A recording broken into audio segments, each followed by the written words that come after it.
ॐ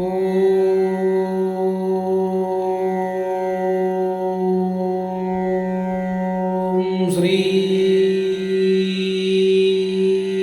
गणेशाय नमः।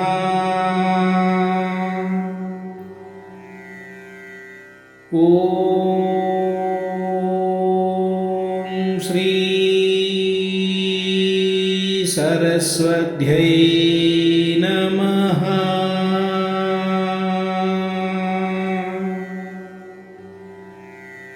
ॐ श्रीपाद श्रीवल्लभ श्री गुरुवर नरसिंह सरस्वती श्री गुरु दत्तात्रेयाय नमः।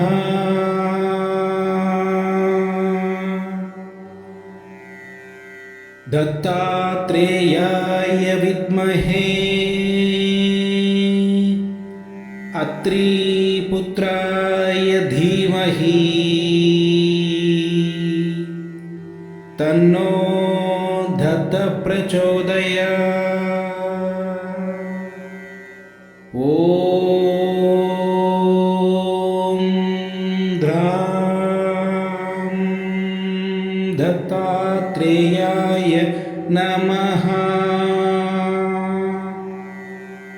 दत्तदिगंबरा दत्तदिगंबरा श्रीपादवल्लभ दत्तदिगंबरा दत्तदिगंबरा दत्तदिगंबरा श्री नृसिंह सरस्वती दत्तदिगंबरा काषाय वस्त्रं करदण्डधारिणं कमण्डलं भद्मकरेन् चङ्गं चक्रं गदभूषितभूषणाद्यं श्रीपादराजं शरणं प्रपद्ये। द्वत्पादपद्मार्पितसिद्धवृत्ति द्वत्पादं बोरुहा युगगदा निश्चलभक्तिरस्तु। श्रीपाद श्रीवल्लभस्तुति श्रीपादवल्लभ गुरोः पदनारविन्दं वैराग्यदीप्ति परमोज्ज्वली मद्विदीयं मन्दस्मितं सुमधुरं करुणात्रनेत्रं संसारदापहरणं सततं स्मरामि। श्रीपादवल्लभ गुरोः करकल्पवृक्षं भक्तेष्टदाननिरतं ऋभु संशयं वै संस्मरणमार्द्रसिद्धिजागरणं सुभद्रं संसारभीतिशमनं सततं भजामि। श्रीपादवल्लभ गुरोः परमेश्वरस्य योगेश्वरस्य शिवशक्तिसमन्वितस्य श्रीपर्वतस्य शिखरं खलु सन्निविष्टं त्रैलोक्यभावनपदाब्जमहं नमामि। दिगंबरा दिगंबरा श्रीपाद श्रीवल्लभ दिगंबरा श्रीपादराजं शरणं प्रपद्ये। श्रीपाद श्रीवल्लभ ध्यानम्। दिगंबरा दिगंबरा श्री दत्तात्रेय दिगंबरा दिगंबरा दिगंबरा श्री श्रीपाद श्रीवल्लभ दिगंबरा दिगंबरा दिगंबरा श्री नृसिंह सरस्वती दिगंबरा संपूर्ण श्री श्रीपाद श्रीवल्लभ चरितामृतम् अध्यायं 49 श्री श्रीपाद श्रीवल्लभர் கர்மாக்களை அழிக்கும் முறைகள். எண் 33 முக்கியத்துவம். குருகட்டாவில் ஸ்ரீ ஸ்ரீபாத ஸ்ரீவல்லப சுவாமியின் திட்டங்கள். ஒரு முறை ஸ்ரீ ஸ்ரீபாத ஸ்ரீவல்லபர் சங்கர்பட், நாம் இப்பொழுது செய்து கொண்டிருப்பது அக்னி வித்யா. அக்னியை வழிபடுவது வைதீகமான ஒருவரின் இயற்கையான பண்பு. அடுப்பை பற்ற வைத்து உணவு சமைப்பதுதான் நீ அக்னியை வழிபடும் முறை என்றார். நான் ஸ்ரீ ஸ்ரீபாத ஸ்ரீ வல்லபரிடம் வணங்குகின்றேன் ஸ்ரீ மகாகுரு. இந்த மண் அடுப்பு நான் வெளியேறிய பின்பு கூட தொடர்ந்து எரிந்து கொண்டே இருக்க வேண்டும் என்றேன். அதற்கு ஸ்ரீ ஸ்ரீ பாத ஸ்ரீ வல்லப சுவாமி, உன்னுடைய அடுப்புக்கு சுயமான சக்தி கிடையாது. அது என்னுடைய யோக சக்தியுடன் ஐக்கியம் ஆகி இருப்பதினால் நீ சமைக்கும் உணவு பிரசாதமாக மாறி பக்தர்களின் துயரம் மற்றும் அவமானங்களை துடைக்கின்றது. இந்த அடுப்பு இன்னும் 9 வருடங்கள் இருக்க வேண்டும். அப்படியென்றால் நான் என்னுடைய உடலை என் 30வது வயதில் மறைத்துக் கொள்வேன்.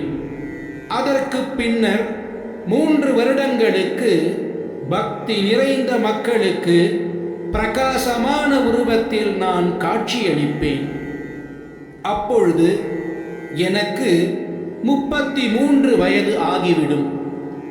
ஒரு யோகியின் 33வது வயதின் பொழுது அவர் வாழ்க்கையில் பல மாறுதல்கள் நடைபெறும்.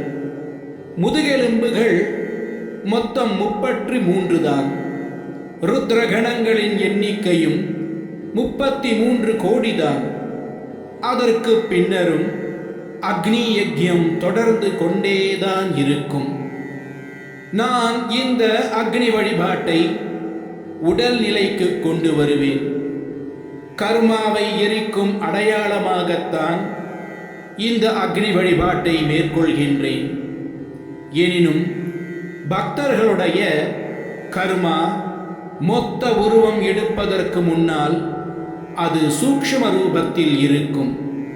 அதற்கு முன்னால் அது காரண உருவத்தில், காரண சரீரத்தில் இணைக்கப்பட்டிருக்கும். ஆகவே 33வது வயதிற்கு பின்னர் இது போன்ற அக்னி வழிபாடுகள் எனக்கு அவசியம் அற்றது. பின்னர் நான் என்னுடைய யோகத்தீயின் மூலம் என்னை சார்ந்திருக்கும் ஒருவரின் சூக்ஷ்ம உடல் அல்லது காரண உடல்களில் இருக்கும் பாவங்களை எரித்து விடுவேன்.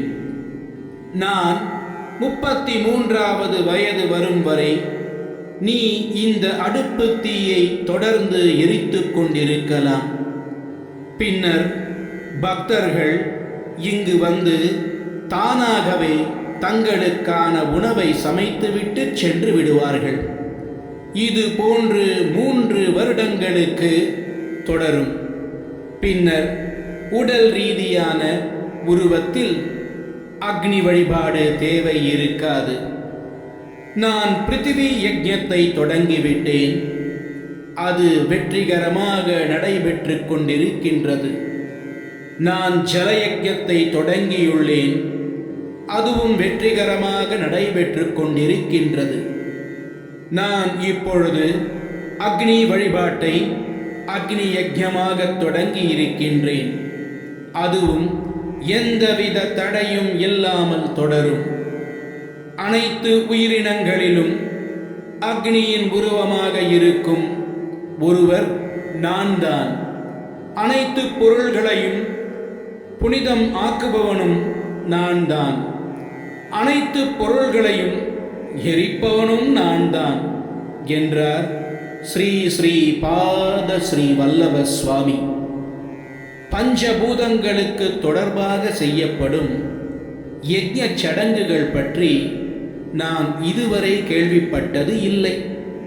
ஸ்ரீ ஸ்ரீ பாத ஸ்ரீ வல்லபரின் லீலைகளின் முறைகள் பற்றி ஆராய்வது சரியல்ல என்ற முடிவுக்கு நான் வந்துவிட்டேன்.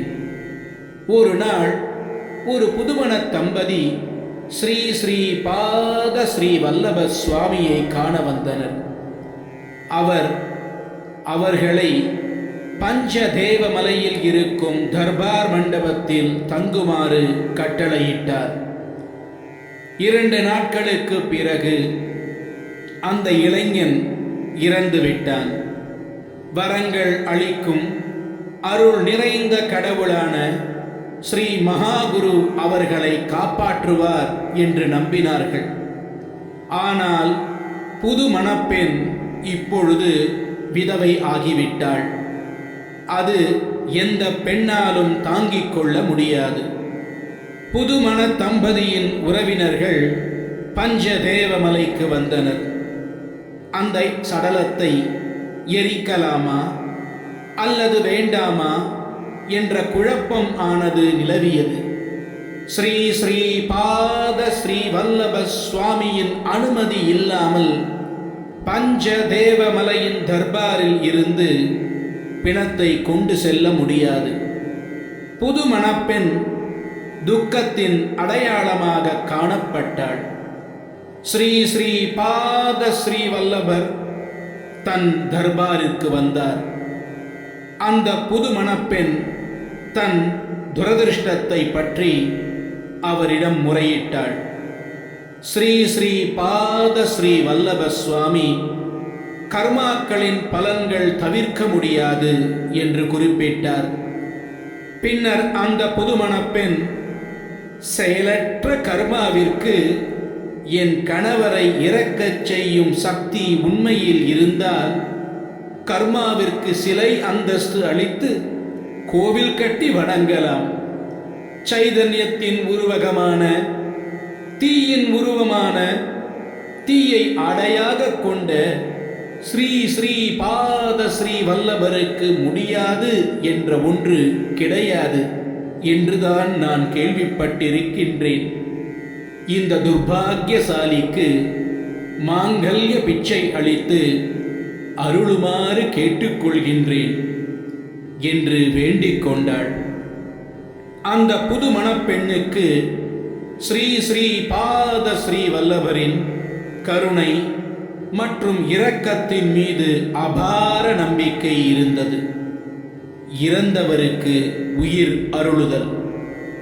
பின்னர் ஸ்ரீ ஸ்ரீ பாத ஸ்ரீ வல்லப சுவாமி, விஸ்வாசோ பலதாயகம், நம்பிக்கை நல்ல பலனை அளிக்கும்.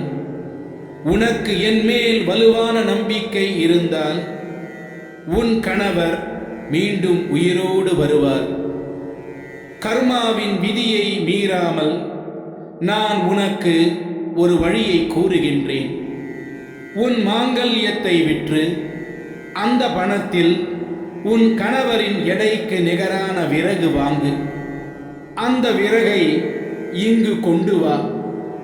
அந்த விறகு இங்கு சமைக்க பயன்படுத்தப்படும் உணவுக்காக, அடுப்புக்காக உபயோகப்படுத்தப்படும். அதோடு உன் அமங்கலங்கள் அனைத்தும் எரிந்துவிடும். உன் மாங்கல்யத்தை இழப்பதால் ஏற்படும் துரதிருஷ்டம், உன் கணவரின் உடல் எரிக்கப்படுவதால் ஏற்படும் அமங்கலம் ஆகியவை உன் கணவரின் மரண அதிர்வலைகளை ஈர்த்து வைத்துக் கொண்டிருக்கும் விறகை எரிப்பதால் சமன் செய்யப்படும் என்று கூறினார் ஸ்ரீ ஸ்ரீ பாத ஸ்ரீ வல்லப சுவாமி. ஸ்ரீ ஸ்ரீ பாத ஸ்ரீ வல்லபரின் ஆணைப்படி செய்தவுடன் அவள் கணவன் மீண்டும் உயிர் பெற்றான். ஸ்ரீ ஸ்ரீ பாத ஸ்ரீ வல்லபர் தன் பக்தர்களின் பல்வேறு பாவ கர்மாக்களை விறகுக்குள் ஈர்த்து விடுவார். அந்த விறகு கட்டைகள் எரிக்கப்பட்டு சுவையான உணவுகள் தயாரிக்கப்படும். இதன் மூலம் பக்தர்கள் ஆசிர்வதிக்கப்பட்ட சுப பலன்களை பெறுவார்கள். ஏழை பிராமணனுக்கு ஸ்ரீ ஸ்ரீ பாத ஸ்ரீ வல்லப சுவாமி பேரருள் புரிதல்.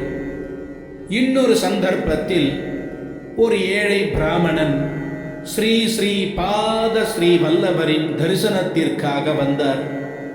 ஸ்ரீ ஸ்ரீ பாத ஸ்ரீ வல்லபர் தன் மீது கருணை காட்டாவிட்டால் தற்கொலை செய்து கொள்வதை தவிர தனக்கு வேறு வழியில்லை என்று புலம்பினார். பின்னர் ஸ்ரீ ஸ்ரீ பாத ஸ்ரீ வல்லப சுவாமி எரிந்து கொண்டிருந்த விறகை கொண்டு வந்து அவர் மீது தொட்டார். அந்த பிராமணன் வலியினால் பல மணி நேரத்திற்கு தவித்துக் கொண்டிருந்தார். ஸ்ரீ ஸ்ரீ பாத ஸ்ரீ வல்லப சுவாமி அந்த ஏழை பிராமணனிடம், ஏ பிராமணரே, உங்களுக்கு தற்கொலை செய்து கொள்ள விருப்பம். நான் உங்களை புறக்கணித்திருந்தால் நீங்கள் உண்மையாகவே தற்கொலை செய்து கொண்டிருப்பீர்கள். தற்கொலைக்கு தொடர்பான அனைத்து தீய கர்மாக்களின் எல்லா அதிர்வலைகளையும் அந்த நெருப்பு தழும்பு மூலம் ஏற்படுத்தி அழித்துவிட்டேன். இப்போதிலிருந்து நீங்கள் வறுமையினால் கஷ்டப்பட மாட்டீர்கள். குளிர்ச்சி அடைந்த இந்த விறகு கட்டையை உங்கள் துண்டில் சுற்றி வீட்டிற்கு பத்திரமாக கொண்டு செல்லுங்கள் என்றார் ஸ்ரீ ஸ்ரீ பாத ஸ்ரீ வல்லப சுவாமி. அவர் அதே மாதிரி செய்தார். அந்த துண்டை வீட்டிற்கு சென்ற பின் திறந்து பார்த்தபொழுது விறகு கட்டையானது தங்கமாக மாறியிருந்தது. அந்த ஏழை பிராமணனின் ஏழ்மையும் அழிந்து போனது. ஸ்ரீ ஸ்ரீ பாத ஸ்ரீ வல்லபர் தன் பக்தர்களின் பாவங்களை அக்னி யஜ்ஞம் மூலம் வினோதமான வழிகளில் அழிப்பார். சில சமயம் அவர்களை சில விசேஷமான காய்கறிகளான கத்திரிக்காய், வெண்டைக்காய் போன்றவற்றை கொண்டு வரச் சொல்லுவார். அவர் அந்த பக்தர்களின் தீய நடவடிக்கைகளை அந்த காய்கறிக்குள் ஈர்த்து விடுவார்.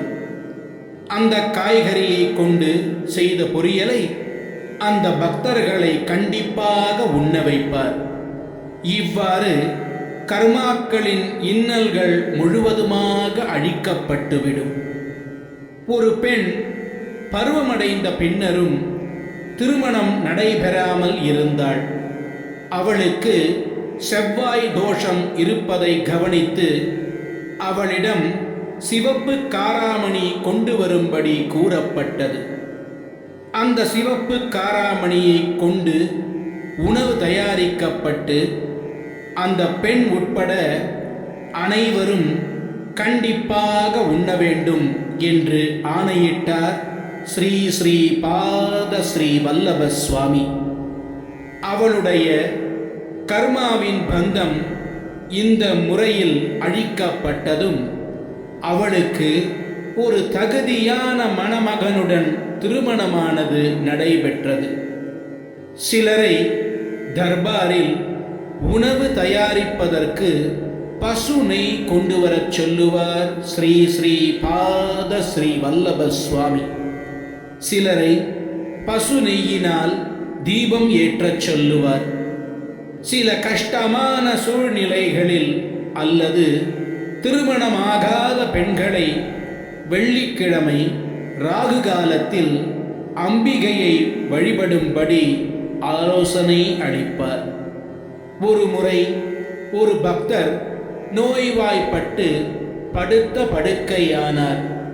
ஸ்ரீ ஸ்ரீ பாத ஸ்ரீ வல்லப சுவாமி விளக்கெண்ணெய் தீபம் ஏற்றி அவர் அறையில் வைக்கும்படி கூறினார். மேலும் அந்த விளக்கில் எண்ணெய் இரவு நேரத்தில் தீர்ந்து போகாமல் இருக்கும்படி ஊற்றிக்கொண்டே இருக்கும்படி ஆணையிட்டார். அதன்படி செய்ததும் அந்த பக்தரின் நோயானது முற்றிலும் குணமானது. ஒரு பக்தர் மிகுந்த துரதிர்ஷ்டத்தில் இருந்தார். பின்னர் ஸ்ரீ ஸ்ரீ பாத ஸ்ரீ வல்லபர் தொடர்ந்து ஒரு வாரம் முழுவதும் பசு நெய் கொண்டு தீபம் எரிந்து கொண்டே இருந்தால் லக்ஷ்மி கடாட்சம் மீண்டும் வீட்டிற்குள் நுழையும் என்று கூறினார். இது போன்ற பல நூதனமான முறைகள் மூலம் அவரை சரணடைந்தவர்களின் பாவ கர்மாக்களை விடுவித்திருக்கின்றார் ஸ்ரீ ஸ்ரீ பாத ஸ்ரீ வல்லப சுவாமி. மனிதர்கள் இது போன்ற அனைத்து செயல்முறைகளையும் தெரிந்து கொள்வது என்பதற்கு சாத்தியமே இல்லை. வெற்றி வெற்றி ஸ்ரீ ஸ்ரீ பாத ஸ்ரீ வல்லபருக்கு வெற்றி. ஓம் ஸ்ரீ தத்தாத்ரேயார்ப்பணமஸ்து. அவதூத சிந்தன ஸ்ரீ குருதேவ தத்த. ஓம் பரபிரம்ம பரமாத்மனே நமः. सर्वकौतुकानि दर्शय दर्शय दत्तात्रेय नमः. हुं हुं फट् स्वाहा. श्रीकरञ्ज पवित्रञ्ज सर्वलोकनिवारण. लोके वशीकर पुंसां भद्वं त्रैलोक्यभावनं शुभम्. दिगंबरा दिगंबरा श्री श्री पाद श्री वल्लभ दिगंबरा. दिगंबरा दिगंबरा श्री दत्तात्रेय दिगंबरा.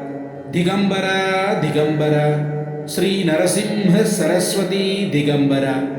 संपूर्ण श्री श्री पाद श्री वल्लभ चरितामृतम அத்தியாயம் 49 முற்றிற்று.